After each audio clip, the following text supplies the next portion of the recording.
Et puis, la pénurie de logements devient de plus en plus criante à mesure que le 1er juillet, date du grand déménagement, approche. Et ce qui aggrave la situation, c'est l'attitude de nombreux propriétaires qui écartent volontairement certaines catégories de locataires. Nadine, des catégories de locataires comme les familles avec des enfants. Effectivement, hein, les enfants, ou encore les familles nombreuses, les familles à faible revenu en subissent les contre-coups. Vous savez que les propriétaires ont le gros bout du bâton avec cette période difficile pour bien des familles. Et dans cette pénurie donc de logements, on s'est rendu compte qu'il y a des méthodes employées par certains propriétaires qui sont difficiles à le croire, mais assez incroyables. On écoute d'ailleurs un courtier immobilier à qui j'ai parlé. Ils augmentent les loyers considérablement.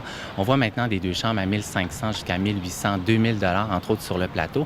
Mais aussi, ils sélectionnent les locataires. Ils font maintenant des visites libres, ce qui était destiné avant au marché de la vente. On le voit dans le locatif. Et là, ils invitent les futurs locataires à se présenter. Et là, ils ont l'embarras du choix. Ils peuvent choisir qui ils veulent. Et souvent, on entend, pas de famille, pas d'enfants, pas d'animaux, pas d'étudiants. Nadine, l'opinion des locataires que vous avez rencontrés varie sur la situation du marché locatif à Montréal.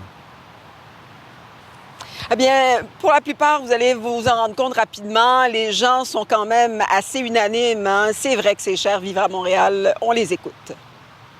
Ça dépend vraiment du secteur, honnêtement. Il y a des sections qui sont plus accessibles que d'autres, ça c'est clair. Donc, c'est pas mal ça. Je pense pas que c'est trop cher à vivre à Montréal parce que je viens de Californie, comme je dis, et aux États-Unis, je pense qu'aujourd'hui, c'est vraiment cher. Même pour louer un 3,5 en Californie, ça fait parfois 2000 américains. Bien, en fait, moi, ça fait un bout que j'ai trouvé mon logement, puis j'ai plein d'amis qui n'en trouvent pas en ce moment.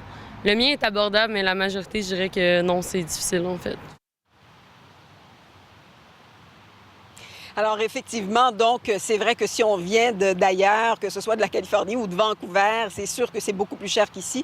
Mais n'empêche, hein, il y a présentement, selon le Frappru, dans les derniers chiffres, près de 106 ménages à Montréal qui sont à la recherche actuellement donc d'un logement à moins de 48 heures, donc du grand déménagement.